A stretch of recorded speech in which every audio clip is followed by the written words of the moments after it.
Good evening for those of you who are here. It is just 7 o'clock, and I know it's nighttime and people are running around managing busy schedules. So we're going to give everybody a couple more minutes to log in. And also our presenter, Dr. Collier, is just trying to work on some of her her technology challenges, we'll call it.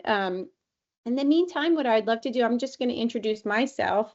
I will introduce Dr. Collier. There you go, Dr. Collier. It's working Hey. now. That's great. Always so stressful when screens and technology do not do what we want them to do. Exactly. So my name is Hillary Caceres. I'm the Executive Director of Smart Families, and I'm so pleased that so many of you have taken time out of your busy lives to spend some time to hear Dr. Collier speak.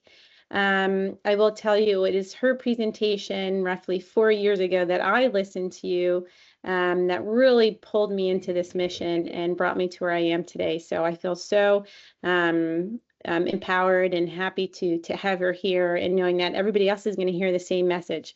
So what I'd love to do is also, if everybody would feel comfortable, or if anybody would feel comfortable sharing in the chat, what brings you here today specifically? This talk is geared towards parents of teenagers or those who are about to be teenagers. And so I would just love to see, and we would love to see, if there's an area about technology that is specifically concerning you, that you're most challenged by, so that we can also maybe address some of those topics later today in the presentation. So feel free to utilize the chat, and I will go ahead and formally introduce Dr. Collier. Great. Is your screen going to work? Are you okay to present? It is. It's working. Yes. Awesome. Okay, great.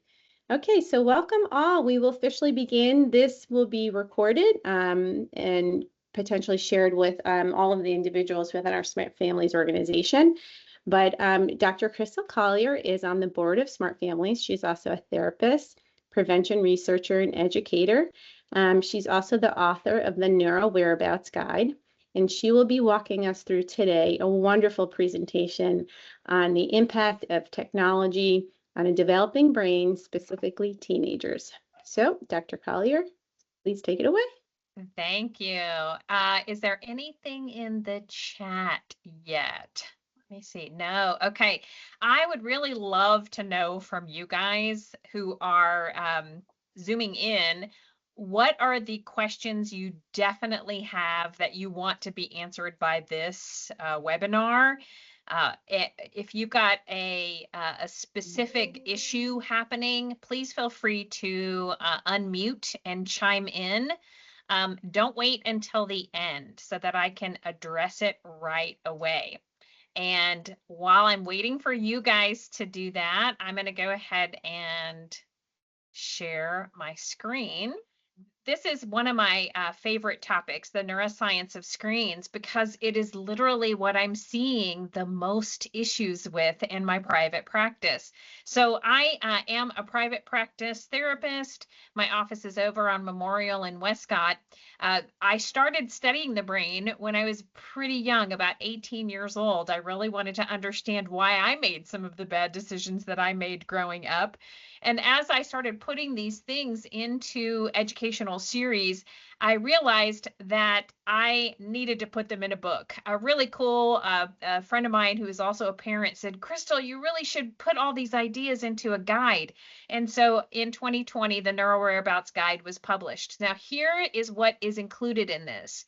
I graphed each one of these high-risk behaviors and put them in the chapter that they spike, so that you know as a parent, okay, when do I need to have the prevention conversation? And then when you realize, I need to have that now, there is a script and an easy to follow checklist that has the information in it. My high school and college interns have been helping me put together the teen version of this book. It's called Your Moves Matter, the Teen's Playbook for Smart Choices and Big Wins, written by youth for youth. with all of the latest brain research in it about all of those 18 different high-risk behaviors. I also have the information in a free online prevention program called knowyourneuro.org. All of the sales of my books go to fund my nonprofit, including my children's book series. This is Neuro, the hero. And in the children's book series, you get to go on adventures with Neuro, the growing brain, to learn all about your brain and executive functioning skills that you need as your brain develops. Now, here's what we're going to start with tonight. We're going to do a little primer on brain development that sets the stage for us to talk about how how screens are affecting the stages of development. So, for a high schooler or a middle school parent, what you need to understand is what is going on in the brain during the second stage of brain development. Now, remember, the first stage, large stage of brain development is from birth to about puberty, when we have developed about 200 billion neurons. Then we go through this really amazing pruning stage in between puberty and 25. So it's kind of like we get this big chunk of clay, and our job is to carve it and sculpt it into what will be our beautiful adult brain that has 100 billion neurons left over. We literally lose half of these perfectly good neurons during this stage, but there's a really good reason why. We are growing connectors. So here's a beautiful infant neuron, a little baby brain cell, and you can see what looks like tree branches and tree roots. Those are called dendrites, my favorite brain structure, and literally the connectors of your brain. Now, they are the hardware of learning. Every time you learn something new or you practice something, you grow more dendrites that reach out to other cells, making long chains of connections for your skills. So what you are literally looking at is an infant's brain cells growing from infancy to age 2. Now, by the time you're 25 years old, you have grown so many dendrites that every neuron in your brain is connected to 10,000 other neurons. That is a lot of networking that has to fit inside of your skull, literally squishing down, and that is what makes all those funky wrinkles and grooves in our brain. Those are interesting because the more wrinkly your brain gets, the more skills that you have. You can see where all that connection is taking place and thickening right in the prefrontal cortex. So you can see at about age 12, we've got about 10 to 15% of our frontal lobe. At age 16, about 45%. And by age 20, we've got 80% of our prefrontal cortex. Now, what does this part of the brain do? This is literally the boss of your brain and your body. It does what scientists call executive functioning skills, and those grow according to those two phases. So I want you to think about the age of your kiddo and what stage of development they're in. That's how you know your neuro whereabouts. And so in the first stage, we're growing what scientists refer to as lower level executive functioning skills, the ones we need to get up in the morning, out the door, remembering our homework. But then as we move into that second stage of brain development, we start to grow those higher level executive functioning skills. Now, these are the ones that we need to get up and out of our parents' house, becoming fully self-supporting adults. But all of these skills grow based upon the brain's rule: use it or lose it. This is something critical to understand as your middle and high schooler is growing these skills, because if they don't use them, they don't grow those dendrites. And so if you do all of your problem solving and decision making for your kiddo, they are not going to grow long networks of neurons for problem solving and decision making.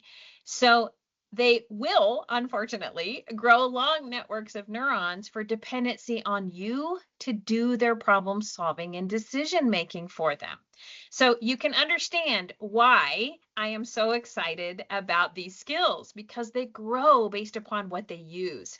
So in the first chapter of my book, I talk a lot about brain-based parenting and memorizing these skills and literally using these to praise kids in their daily language.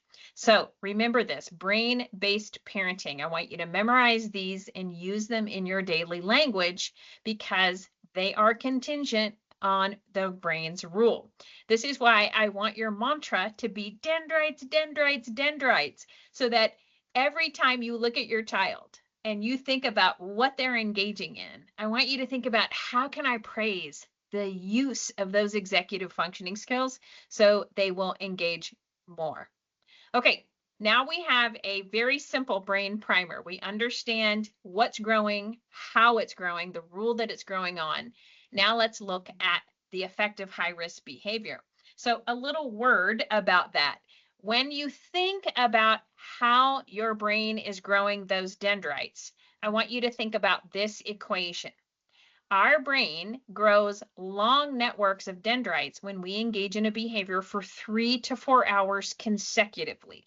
So if we want to get really good at a skill, we join a club or a team and we practice for 3 to 4 hours consecutively. Now, this rule applies to anything that we do for 3 to 4 hours consecutively. This is what our brain is going to get good at if that is what we are engaging in. So remember the brain's rule, use it or lose it. And here's a really good, albeit unfortunate, example of the development based upon this rule. Okay, here's our first brain study. This is pretty incredible because what they looked at was 2 groups of high school students. Now, the first group, if you connected all the red dots, you would see their brain connectivity. So think about dendrites connecting to each other all over the brain, healthy connection because they're using all parts of the brain because they have a very balanced lifestyle. They have a little bit of rec tech. They have a lot of academic tech, but they also have a very balanced physical activity and family time. So really balanced brain because their brain is engaging in a lot of those activities. Now the purple lines show the connectivity of a group of high school students who dropped out of high school and spent 12 or more hours a day in the internet cafe, playing video games and surfing the internet. Now you can see the bottom brain is looking from the top down. There's a dense area of connection right there. That is the sensory and the motor cortex. This is the part of the brain they're using the most. So they've got the most connections. But look at how many networks they have into their prefrontal cortex. One area of networking. Use it or lose it. So once these guys get up to the age of 25, their executive functioning skills are not going to peak where they should. They're going to peak much lower. And once we hit the age of 25, our brain's plasticity and our learning speed start to slow down. So we want to protect that amazing period of time of brain development from 12 to 25. Now, I know what you're probably thinking. How am I supposed to do that? Because the genie is out of the bottle. But remember that parenting is more like a verb than a noun. And once we know better, we can do better. It is absolutely appropriate for you to go to your middle and high schooler and say, you know what? This is not working out. I don't think this is having a healthy effect on you. I've learned all kinds of information about neuroscience of screens, and we need to solve some problems, but let's do it together. So we'll talk about how to manage screen overuse. Now, for the next part of the presentation, I'm going to go through 5 areas that are crucial for parents to understand regarding the neuroscience of screens. We're going to start with the effect on attachment and connection. Now, what we know is the younger a child is exposed to a screen, the worse outcomes they have on a myriad of issues, including how they attach to an adult. So when kids grow up in a very screen-based world and they don't have as much eye contact or face-to-face interaction, they don't actually grow healthy attachment skills the way that they should. Kids are growing up in a screen-based world instead of a play-based world. And something that is terrifying about this is the #1 predictor of high executive functioning skills is free play when kids are young. So we don't want to expose them to screens, especially under the age of 2, but definitely not while they're growing these parts of their brain that should be attaching and playing with other people. Now, you guys have all probably been phubbed by somebody who's paying attention to their phone, but this has a negative effect on our attachment to each other. A parent that I was talking with said that she noticed that she was watching a movie with her kid and both of them were also on their phones. That is an interesting effect because the kind of attachment that happens when we just do an activity together, shoulder to shoulder, you can see a lot of brain synchronization, but not when we're on our phones. You see desynchronization and loss of time. It's called time blindness. And so make sure that you guys have some rules about this. It's one of the number one complaints that I hear from my clients. They say, my mom gets on her computer as soon as she gets home, my dad's on his phone during dinner, and then they expect me not to use it at night. It's one of the number one issues that we see CPS cases rising because teachers and parents, unfortunately, are not paying attention and kids are getting hurt. When we don't use our communication or listening skills, we literally start to lose them. And remember, we have this window of time where we need to use them or we lose them significantly as we age. So one last study about attachment and connection is this very interesting study on empathy. They looked at kids while they were taking empathy exams, like different scenarios. You had to come up with your own empathy answer. And they looked at kids who were playing a first person shooter or what scientists are calling murder training games. You can see that empathy lights up the frontal lobe because that is a higher level executive functioning skill, but not for our gamers. When the scientists asked them, what's going on? Why are you struggling with these empathy answers? The kids said, well, I'm shooting people in this game. I've got to dumb down my empathy. Now, the good news about this is the researchers actually stopped the study, had them come back in 2 weeks after not playing, and they all went back to baseline. But that's not true for kids who have been playing for years and years and years. If you don't use empathy, which is a higher level executive functioning skill, unfortunately, it does not grow the way that it should, with lifelong negative effects on relationships as we age. So what do we do? I want you guys to have some practical tools to think about this. One of the healthiest things you can do is whenever a child or another human being walks into the room and you're on your phone, I want you to do this. Literally put it down and make a noise so that they know you are the most important person in this room right now. Whatever's on my phone, secondary. You'll be able to pick it up later, of course. Have cell phone baskets, have screen-free time at the dinner table, at family TV watching time, games, all of that. Try your best to reduce it and have a place where those screens live. Make sure you keep them out of the bedrooms as much as possible. You want to try to shoot for a lot of family dinner time. The research shows that when families get up to about 5 family meals per week, they actually have really good unity, attachment, and connection, and those kids engage in less alcohol and drug use for the rest of their lives. That attention and connection that we get with in-person face-to-face time actually creates really healthy neural wiring and healthy levels of dopamine and oxytocin that are long-lasting prevention effects for kids. And as much as you possibly can, let kids have puzzle games, solving games, but reduce or eliminate first-person shooting or murder games as long as you possibly can. Okay, next area, physical well-being. I know we are all feeling this because we're exercising less, our immune response is lower, we're have poorer nutrition.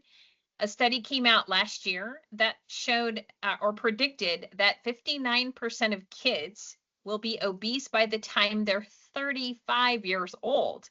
This is terrifying. We're just not getting the kind of exercise that we need, and kids are not getting the sleep that they need. So one of my 16-year-old clients was always so tired when he came to session. And I asked him one day, dude, why are you always so exhausted? Like, are you not getting sleep? And he was like, maybe 3 or 4 hours. He was up doom scrolling on his phone. Well, probably he wouldn't say doom scrolling, he would just say scrolling, but he could not get off of the phone. So I challenged him to leave it in his cell phone basket in the first floor where it should have been in the first place. And he did and got a lot of really good sleep. But he still said, I still want my phone. So remember, a 16-year-old has 45% of their impulse control. That means parents have to fill in the rest. So we have scientific justification to be their frontal lobes. And that's what most youth are saying, is that they need help getting off of these things and having healthy rules and limits for restriction. But remember, they're not getting enough sleep. Teenagers actually need 1 to 2 hours more sleep than middle schoolers need. And their clock starts to shift because melatonin is produced later on. Now, how this can also affect kids is they're spending up to 3 hours longer doing their homework. And so this is not because homework's harder. This is because they're more distracted because they've got multiple screens up and on. So we also see an interesting physical characteristic that's being diagnosed more and more, nearsightedness. We're not using our eyes to see far away like we used to. We're using them to see near. So let's talk about the tools for this section. What can we do? One of the best things that you can do is to keep screens out of the bedroom. When kids say, oh my God, I've got too much homework, I can't get it all done, it's too hard, set a shut off time for screens. If you say homework has to be done by 10 p.m. and you don't give in, they will get used to being less distracted or filtering out distractions. Make sure that they have a homework place to do homework that is distraction free. That might need to be on the kitchen table where you can view what's going on in the screens. Now, many kids need to listen to music while they study. If you have a really visual learner, that does not hurt them. That actually helps them. Kids who are auditory learners, they don't use that anyway because it'll distract them. But make sure that if they are not doing homework at the allotted time and getting it done, that you say, look, I'm going to be your accountability buddy, and you're going to just do it down here where there's less distractions, or we can figure out what's going on. Make sure that kids get at least 1 hour of strenuous exercise per day. Now, most of the time schools will help and take care of that for us, but they need a lot of activity as they're growing and developing. Now, the next thing to do is to follow the brain balance rule. So the brain balance rule means that if a child is engaged in, let's say, 2 hours of earned recreational time on Saturday, and the timer goes off and they're done, then you say, okay, now you got to go do something else with your brain for 2 hours to balance out that learning. And if they say, but mom, I'm bored, I don't know what to do, don't solve that problem for them. Remember to use brain-based praise and say, look, the activity pyramid's on the fridge. Go check out what you're going to do. You pick it out. I trust you to figure that out. I'm not going to make that decision for you. This is a really cool activity guide that helps you understand the frequency and intensity of the kind of physical activity that kids need every single week, with, of course, the top of the pyramid being like the top of the food pyramid, you know, the sugar. That's the one we need to cut down with on the most. So sit down with this with your kids and say, hey, look at this tool that I found. How much of this do you get? How much of this don't you get? How much sleep are you getting? And how much do you think screens are interfering with that? Make sure that when you set a limit, you collaborate first. There's a really great saying that correction requires connection. So if you sit down and you show them this and ask them those questions and then say, look, if you can't do this on your own, I'd be glad to be your accountability buddy. Let's see what are the rules that we can enforce. Okay, the the third area that we're going to review about the neuroscience of screens is the effect that it's having on learning and motivation. Now, our attention span is definitely decreasing. Back in the 2018, our attention span finally became lower than apparently a goldfish who has an attention span of 9 seconds, or so the research scientists said. But here's what we're seeing in regard to screen time use. So when kids are on tablets and reading a book or doing homework on a computer screen, we see less brain connectivity, less healthy brain development, decreased attention and imagination. Their comprehension is also lower because think about what they're doing. They're learning how to watch learning. And so if you see the opposite, the studies are showing that when there's a teacher or a parent involved in homework or reading, the retention goes up, the comprehension goes up, kids have to use their imaginations. I saw a webinar today that said 1 out of 10 kids admit that they let AI do all or most of their homework. What are you learning then? You're learning how to use AI. You're not learning how to do comprehensive thought, problem solving, decision making, abstract reasoning.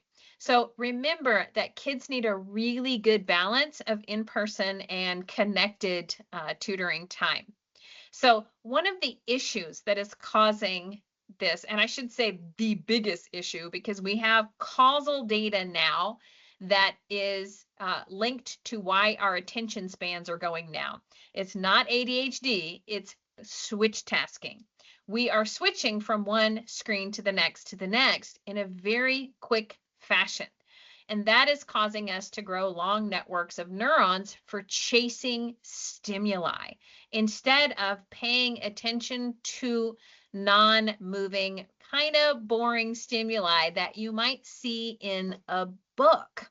And so it's important to remember that when our attention is split from multiple stimuli, we're growing short networks for paying attention to really short stimuli. And what this is doing is it's causing kids to not needing to use their imagination. They're just waiting for the next screen. They're not solving as many novel problems. And if you hire young people, you're probably seeing this. The kids are just waiting to be told what to do. They don't even ask for help. And they're just kind of waiting for the screen to move. One of my friends who took his kids to an Alaskan cruise last year, his college-age kid, like after an hour of watching whales, was like swiping the air and was like, okay, what's next? What's next? As if the whole scene would change, but it's just a gesture that they've learned reflexively when they're ready for the next screen. So interesting. Now, remember that this is having a really negative effect on our memory. Kids and adults don't memorize because we could just look it up or Google it. But this means our hippocampus, the very organs that store all of our memories, shrinks. And so now, to be fair, it shrinks naturally over time when we stop using it like we used to. But what medical examiners are seeing is that when people die young, like around the age of 25, their hippocampus is not that size. It looks more like the size of the third one in. We're just not using it, so we're losing those networks. Now, how this is affecting learning. As soon as a kid gets distracted in class, they lose the last 9 minutes of learning. This is really, really good justification for the new federal law that made it illegal to have cell phones in public schools in the classroom. What we're hoping is that all schools will adopt this rule because it is such a distraction for many reasons. Kids don't socialize, they use it as a crutch for anxiety, coping skills. They also get so distracted that they're not paying attention long enough to encode things into their memory. Now, when we take a look at motivation across the country, you guys, we are seeing kids falling in these two categories on this continuum. They're either amotivated or only externally motivated. Now, I want you to think about that. We've got a certain percentage of kids who are just motivated to get good grades. They're motivated to excel. There's kind of 13% of kids who are always going to be really intrinsically motivated. But the larger percentage of the population kind of vacillated between external and internal. We see more and more that kids are moving to the left side of this continuum. And we now have causal data that's linking this back to gamified educational software. So I want you guys to think about this. When you're learning because you're chasing carrots, you're creating long networks of neurons for chasing the dopamine hit that comes from getting these rewards, instead of developing intrinsic motivation, which is the internal desire to want to get really good at something or be the master of it or just learn because you're curious. Now, we need a lot of intrinsic motivation to develop our meaning and purpose in the world. And so if we're just chasing carrots all the time, we don't grow this internal motivation, and it's having a negative effect on our mood. Okay, what do we do? So the healthiest thing to do is give kids chores, lots of chores. It is the #1 predictor of high self-esteem, which is really interesting because high self-esteem is directly connected to self-efficacy, that feeling that you can have an effect on the world because you can go earn something or do something all on your own. If you've ever taken away a task from a kid and they were like, hey, that's my job, that's the effect that we want. But I see so many teenagers today that when I ask them, okay, what do you earn? They're like, what do you mean earn? I get everything I want. I don't have to earn anything. Anything that comes extra besides food and shelter, and of course, our love, should be earned. And so when you assign chores early, you help them develop that self-efficacy and to push through when you don't want to do it at night, but you got to take out the trash because the trash guy's coming. All of those things that create healthy patterns that will translate to them in adulthood. So the next thing to do is teach them navigation skills, how to get around in the world without needing to look at GPS. Let them learn how to navigate spatially in their world. Kids do not have navigation skills anymore. Make sure they practice paying attention. Remember that attention has practice effects. So if you engage in something that requires focus and attention for 3 to 4 hours consecutively, you're going to grow more neuronal structure for attention and focus. This is why when kids who are on an ADHD medication all do much better when they're on a behavioral modification program too, which requires them to pay attention and practice that for short bursts of time until they grow more practice and attention skills. And then try your best not to use gamified tech.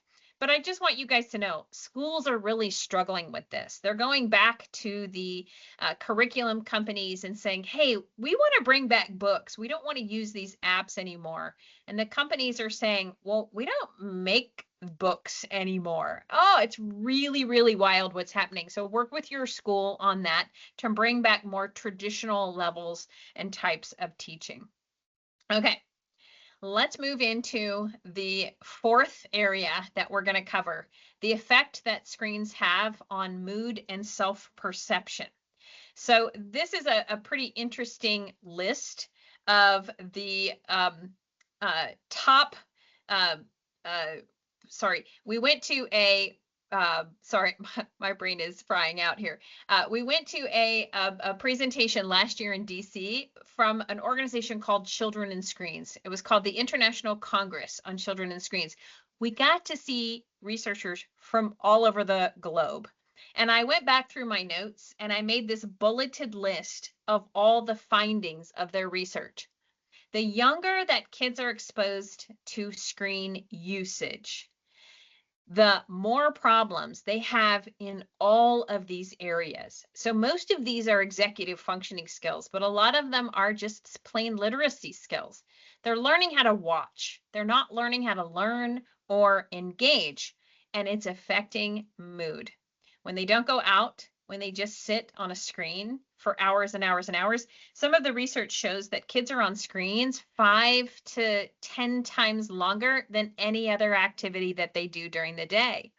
It is highly um, deleterious to mood. You're not connected to a global village when you're on a screen. So all of these mental health areas are at all-time highs. One of the ones that worries me the most is meaningless, hopelessness. I've got, 20, 30-year-old kids who are already burned out in their jobs because they just want more and more and more, and they're not getting it fast enough. That instant gratification that you get from a screen is having a really negative effect on them. So let's talk about anxiety, because that is one of the #1 issues that you might hear of today. I'll never forget, I had a client years ago who was telling me that he doesn't go out because he has Pornhub and DoorDash. He never needs to leave his room. And he thought that that was an accomplishment, like he was hacking life. But what happens when you don't go out and experience anxiety? You grow long networks of neurons for avoiding anxiety instead of tackling anxiety. So remember, you guys, anxiety is a healthy feeling. It's not fun to feel, but it's healthy. It means that you care. So we need to reframe anxiety and have activities that kids learn how to cope with it when they go out. I had a parent who uh, that particular kiddo was at a Boy Scout gala, and the mom was texting me and saying, my kid is telling me to go pick him up because he's having panic attacks. And of course, I told him to keep him there. Unfortunately, she picked him up. And so that's when I realized we need to coach mom a lot and support you guys in making sure that kids learn how to cope with anxiety, because we don't ever want to reinforce them for avoiding it. Now, the second reason that anxiety is going up is because we're constantly plugged into screens. And so our brain is in these brain waves that are really fast, high moving brain waves, instead of those long, fluffy brain waves that we need when we're relaxing and we go to sleep. The longer we stay plugged in, the more our brain is popping with that electrical activity. Now, tech companies know this and they capitalize on this. Snapchat and um, Instagram are some of the worst offenders here, especially TikTok, because the algorithm just keeps going and they want you to stay plugged in with streaks and likes. But remember that our brain loves these things. They love counters going up, going up, going up. But it's not really a reflection of who we are, unless you're in middle school. This is why social media is so dangerous to middle schoolers, because they literally equate their self-esteem, their self-worth, their identity with how many likes or streaks that they have. And you guys all know they're really meaningless. I mean, do you always like what you like online, or do you just like it because you want other people to see that you like it? So we need to delay social media, hopefully until the age of 16, and then utilize that as a behavior modification tool that they have to earn thereafter. Oh, one more Dr. thing. Oh, yep, go ahead. You had a question that relates to this, and I did my best to answer it in the Smart Families way. And it was Leslie said it's challenging in our house to control the amount of screen time on all the different devices. Also, when is it appropriate for a 12-year-old or sixth grader to have a phone? So I shared, at Smart Families, our belief is to delay until at least high school, and our Smart Families Smart Solution, which talks about some of the other phones that are on the market that don't have internet access. So you won't, your child won't be able to add Instagram or Snapchat if that's something that you don't want them to have access to in at least 16. But I thought I'd give you the chance to just address that directly. Please know you are definitely not the only parent who is struggling with screen usage. I literally just watched a whole webinar today on parental controls from Children's and Screens, and some really good advice. But there are like 5 different levels of learning how to institute parental controls. It is worth the fight, let me just say, because use is causing addiction, learning problems, motivation, all that you're seeing here. And I also want you to hear that it's not just the smart families value, but it is what the Surgeon General recommends, is that kids delay smartphones until at least driving. But you can start with basic phones, and they get to earn the apps that they have. So I just had a kid who cheated in class and he lost his social media. Last time he had social media gone for a month. This time it's gone for 2 months. And so progressively the loss of it gets bigger and bigger if they're not earning that. And so it's definitely something that you can utilize to shape their behavior, but please start with a basic phone that you get to decide who they call, who they text, and what apps they don't have. So they could just have like a music app and no social media until they earn it or they're old enough to earn it. I want you guys to remember that a huge percentage of children are approached by drug dealers and sex traffickers on these apps on a daily basis. So kids, though, don't tell their parents about this. You've got really good justifications to keep these things out of kids' hands. I actually had a 12-year-old that I'm working with who said to me, I want you to know that I'm glad you convinced my mom not to give me Roblox, because I just heard about a really bad thing that happened with a kid on Roblox the other day. And she told me this horrific story about a predator that reached this other 12-year-old that she knows. So at first, they will really be upset about losing it or not getting it, but that is the healthy parenting thing to do. So we'll talk more about that in a second. So the tools for this section: delay, delay, delay. Delay social media till 16, smartphones until high school. Make sure they have a lot of activities. They should be involved in at least one pro-social activity. That means a sport, a club, a job per semester. That means summer, spring, and fall. They should get a lot of experiences and then praise for healthy coping skills. And if you see that a kiddo is really struggling with coping skills, make sure they get into some sort of a therapeutic environment where they can learn new coping skills. I do anxiety management with kids as young as 7, 8 years old. 2 to 3 sessions working with a kid and teaching them some practical skills is usually enough, as long as parents are reinforcing the use of those skills. Okay, let's talk about the last area of neuroscience that is affecting screens: addiction and victimization. So one of the things that we know is that video game manufacturers use a lot of gamification, using gambling mechanics in their software. Something like loot box is a good example of that. You have to buy one or two or more to get the item that you want, and it'll increase your odds. You guys, if you ever see the word odds, please know that that is a gamification app. And speaking of gambling, it's also important to know that in 2018, the federal government overturned a federal law banning online gambling. So now there are about 32 states in the union who have made cell phones a walking casino. I've had 2 kids this year already under the age of 21 who are over $10,000 in debt. Remember, when you see ads on TV that say the word trade, they are switching the word gambling and making a bet and using the word trade. It's not a trade, it is a bet. This is how the deceptive ads are being crafted by these gambling companies.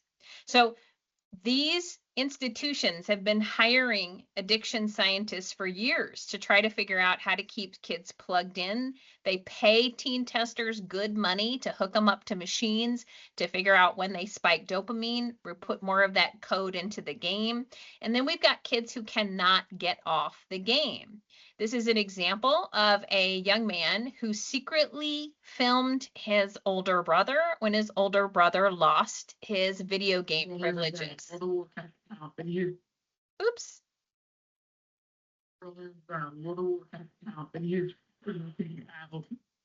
Oh, sorry, I keep restarting.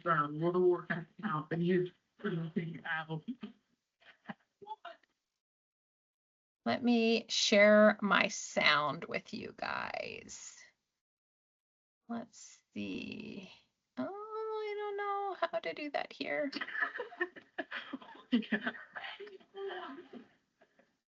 I can hear it, Dr. Collier. Oh, good. Okay, great.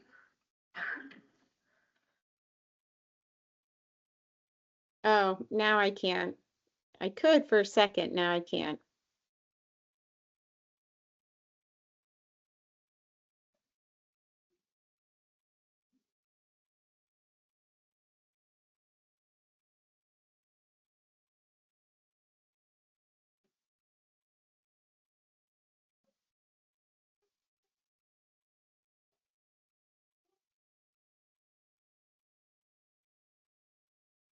So you guys, that is, that we giggle about this and we laugh that it's funny to see kids really laugh when they say that. But I've had high school kids come up to me after seeing this presentation and literally tell me that they're so embarrassed that they did this out in public or at home. This is not a techno tantrum. This is literally a withdrawal. So I want you to take a screenshot of this because these are the symptoms of PIMU, problematic interactive media use. And if your kids have 3 or more of these, or maybe an adult that you know has 3 or more of these, it's important to literally get some help with this from a clinician who understands what technology overuse and technology game addiction is. So we also see some other dangers and victimization. Please know that being cyber bullied has 4 times greater the mental health effects than being bullied in person. We also see the exposure from algorithms quickly sending these horrible feeds into our kids' social media that glamorize a negative behavior. One of my clients literally typed in, how do I get skinny? And within an hour, all of her algorithms were feeding her pro anorexia messages. And the young man who stayed at home all the time found incel sites because he thought that he was so ugly, he would never be able to get a girlfriend. And there is a lot of angry, upset young men out there who feel the same way, who spew hate on chat rooms talking about these things. Not to mention the exposure of pornography is younger and younger today and is having a deleterious effect on our brain, especially the pleasure centers of our brain. This shows nucleus accumbens, the part of our brain that actually makes dopamine, 4 times the size that it should be in the nucleus accumbens of somebody who compulsively uses pornography. But what I get really concerned about too is the idea of what sex and intimacy should mean. I've had kids get in trouble, lose their fraternity status because they choked somebody during sex. Young women that I work with are saying, should I like being choked or slapped? Young men and women are seeing pornography as their number one educational tool for learning about sex and intimacy. And there's really not a lot of text in between. A parent of mine who has a kid who's 12 years old was like, my kid is so interested in sex that she's already going online and looking at porn. I'm trying to keep her from doing that, but there's really nothing I can find out there that's good to teach kids about healthy sexual intimacy. So if anybody knows anything that's really good, please send us some information because we need to teach this to kids about what healthy sexuality and identity mean. Okay, here's my last brain study for you guys. A woman drinking and driving, a bunch of teenagers in a brain scan, not much activity. They're looking at the picture. When the likes went up, the kids literally said, well, maybe if more people like it, it's not such a bad idea. You can see the hit in the limbic system and that recalculation in the frontal lobe making new meaning out of this. Please understand, you guys, We have to tell kids, don't like risky behavior online. Your online presence is a reflection of us as a family. So don't like things that are unhealthy, like unhealthy, risky behavior. And make sure that you talk to them about sycophantic algorithms.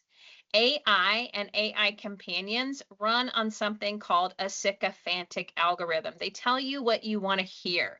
There are no guardrails in place.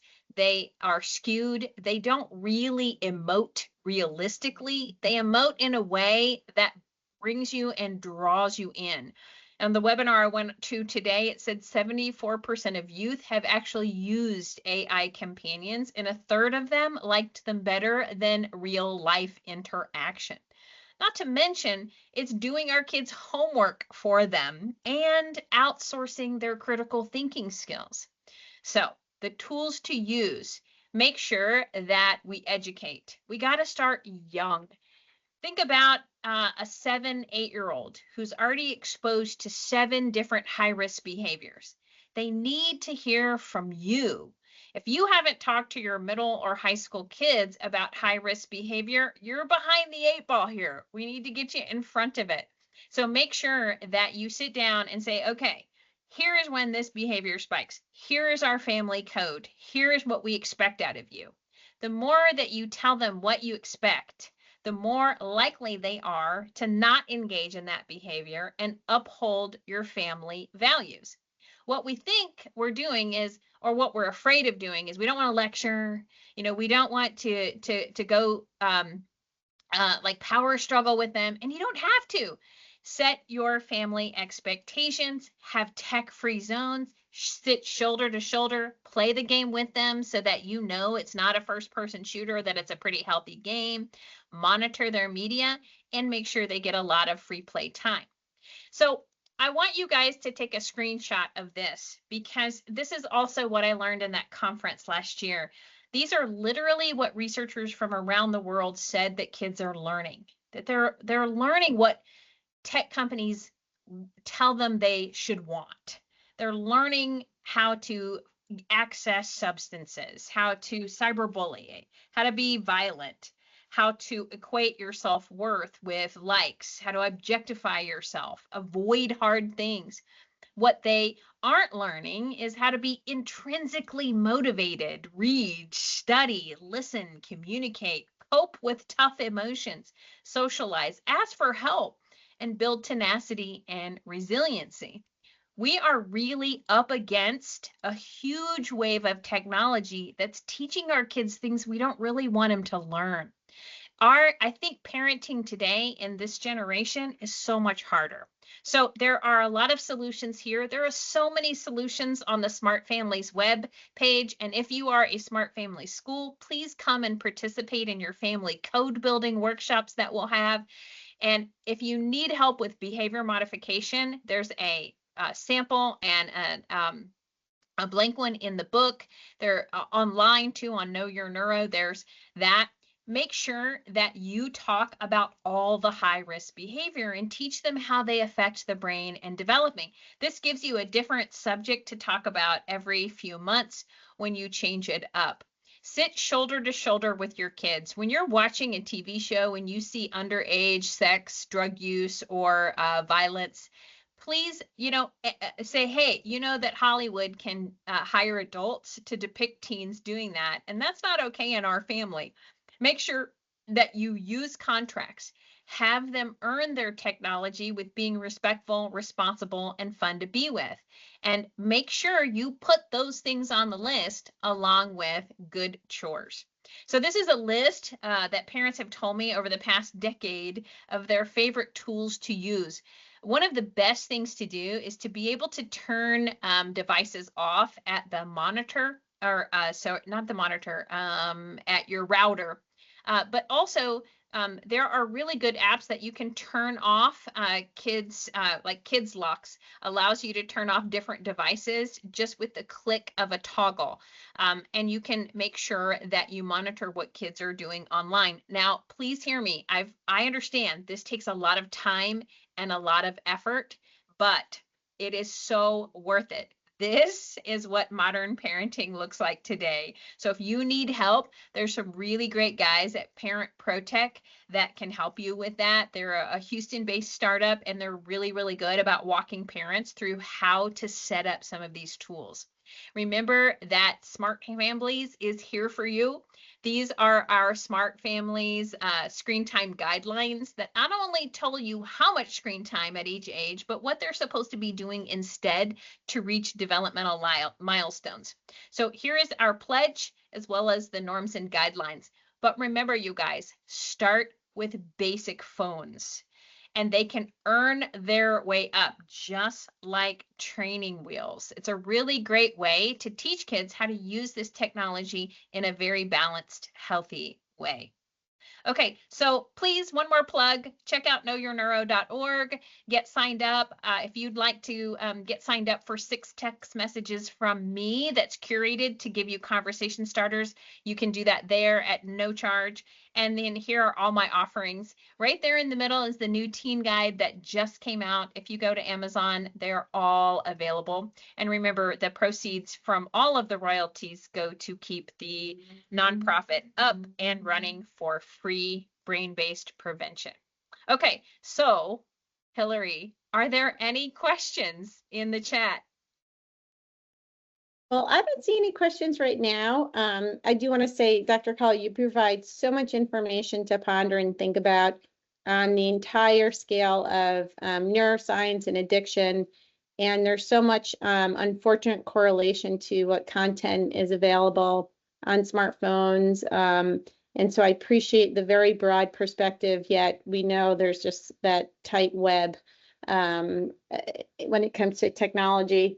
So yeah, thank you. That's so cool. We have somebody who Oh, just said that they I, watched this morning and again with their child. That is yay! Oh, that makes awesome. me so happy. Thank you for saying that. We wonder when we can't see your faces, is this working? So that's a good feedback. Thank you. It is so hard to present not knowing what the feedback is. And what a great idea. I have a friend who made their daughter, not made, but it's hard with a teenager, read through Dr. Collier's middle school chapter on her neuro whereabouts guide. And I think, that guide is a great resource for anybody who's interested. We do have it on our website, but it's broken down into the different chapters for ages. And so if there's a particular phase that you're walking through right now, or there's a particular topic, you can also find it pretty easily in the guide. So thank you all for being here. If you have any other questions, we can hang tight. Otherwise, a recording of this session will be emailed to all the participants today. And please do share it. Yay! Awesome. Thank you all for coming. Thank you. Have a beautiful night.